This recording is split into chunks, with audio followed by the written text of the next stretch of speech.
Hi everyone, this is Bonnie from Really Reasonable Ribbon. Today I'm going to be making some easy hair bows with my bow it all tool. When the bow it all tool came out, I saw a great promotional video by Donna Salazar, and she showed several cute hair bows she made, but she didn't really show how she made them. You can see her video on the Donna Salazar YouTube channel. With Donna's permission, I'm going to show you how to make hair bows similar to the ones she created. One of them today and a second one on my next upcoming video. These hair bows work best with a lightweight and sheer ribbon. Organza is really great. This one I actually used 1.5 inch netting, and this is our delicate stitched satin ribbon, and these also work really well. So we're going to start out today with a basic single color bow like the one seen here, and we're going to do 4 loops on each side. I have my back pegs set 4 inches apart and my front pegs 3 inches apart, and this is 7/8 inch pink organza ribbon. We're going to start behind the back pegs, and I'm going to be doing a figure 8 pattern, and I'm going to be going from the back pegs to the front pegs, back to the back pegs, and in that same pattern until we have 4 loops on each side of both the back pegs and the front pegs.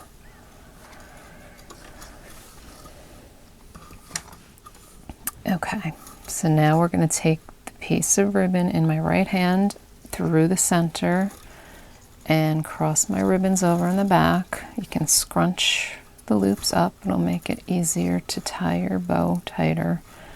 The ribbon in my left hand is going to come down through the center, and it becomes the center of the bow.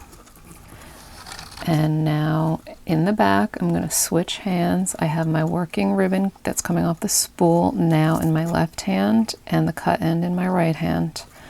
Make a loop with the ribbon in your left hand and bring the cut end down and through the loop, which will create your locking C-knot. Gently tighten it and take a look and make sure the center is actually in the center and everything looks the way you want it. And then when you're happy with it, you're going to tighten that up as much as you can and clip the tails and then slide your bow off. At this point, you're going to need to fluff the loops and spread them out a little bit. We want to give it a rounded type shape. It's going to be almost like a rosette.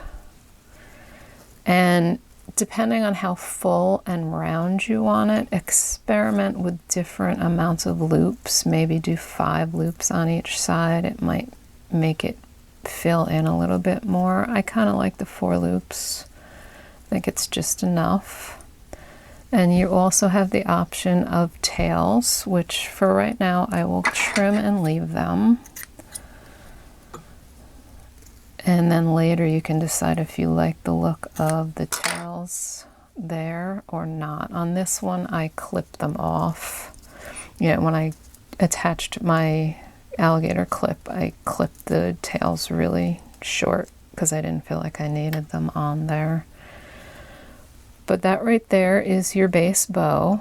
And next up I'm going to show you really quickly how I created this pretty paper flower that I used for the center of my bow. So for the flowers that I've used in the center of these hair bows today, I made them with this Spellbinder die by Donna Salazar. It's called Carnation Creations. And it's just a set of dies with a bunch of different petal sizes that you can cut out to mix and match to make whatever type flower that you want to do. What I do with mine typically is I cup the petals to give it a little dimension. I don't know if you can see. Yeah, I think it shows up pretty good. It gives it a little shape and makes it look a little more realistic, and it's very simple to do. I have a little pad that I think I got with this McGill set, and a set with a bunch of different styluses, different ball sizes on the end. You could use a mouse pad for this. You could use, and if you don't have these styluses, you know, use the back end of a pen, a bone folder, whatever you happen to have. And basically on the back of each petal, I just roll the stylus around until the petals start to cup. And I do that for all the petals.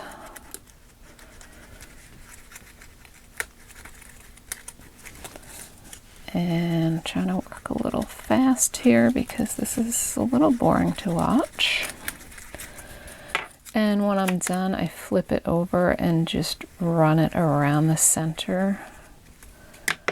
So there is the base piece.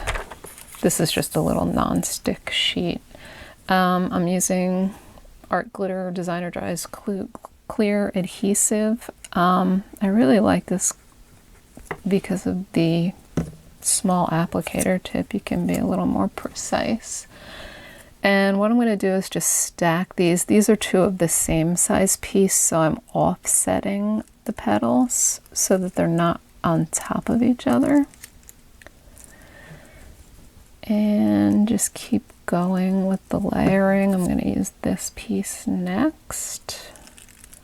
And I'm kind of just, there's a center hole in all these, so I'm just kind of trying to line that up so the hole will still be there when we're done.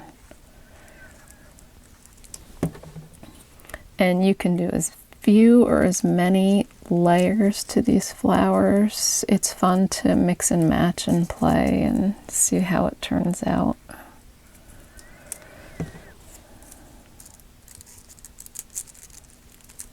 Okay. So you've got the hole, it's all glued together. You have the hole in the middle so you can easily add whatever embellishment you want. These tiny little mulberry roses I think look great. This is just a basic little plastic white pearl that I've strung on some heavy duty string. That is also fine. You can find these pearls in any craft store and they're really very inexpensive. So once you have your flower ready, depending, you know, if you've used the little mulberry flower, I use my awl to drill a hole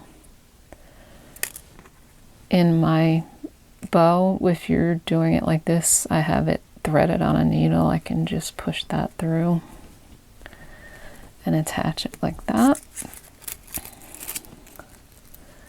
And once it's on there, I'll just tie it in the back and it'll be there to stay. So now we're back and we're going to do another bow, and this time we're going to make it a two-colored bow. So this is going to be put together exactly the same way as we did our double tail bows.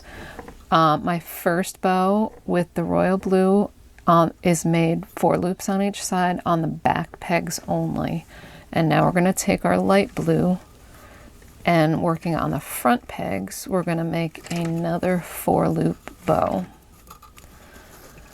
And when we cross over and bring our center to the back, when we're tying our knot, we want to make sure we're catching the royal blue bow in the knot, which is what is going to join the two bows together. Take a look and make sure the center is centered the way you want it. And when you're satisfied, you want to pull this knot as tight as you can get it. And then clip your ends and slide your bow off. And again, you're going to just take a little bit of time, more time than I'm going to take. Your bow will end up looking nicer than this one. You're going to fluff your loops and try to give it like a rounded and nice look to it. And this time you're going to have 4 tails. So again, you have to take a look at it and decide whether you want to leave the tails or just trim them completely off. And you could do the tails on, or I think it looks equally nice without tails at all. So that's really your decision, however you want to do it. And then just, you're going to, if you have another flower that you want to put on, attach it however you want to get it on there. You know, should you choose to use buttons, pick out whatever button combination you want and sew it on there however you want to do it.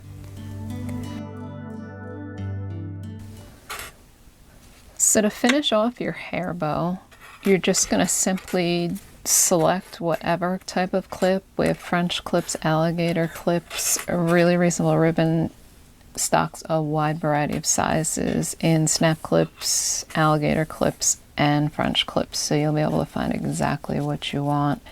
For these hair bows, I just simply select whatever I want to have as the clip and just attach it with some hot glue.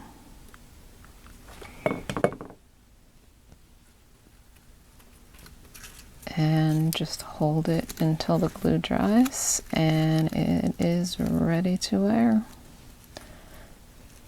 It's as simple as that. Thanks so much for watching my video. If you liked the tutorial, it would be great if you would click the like button below and leave us a comment. Be sure to subscribe to our YouTube channel so you don't miss any upcoming videos.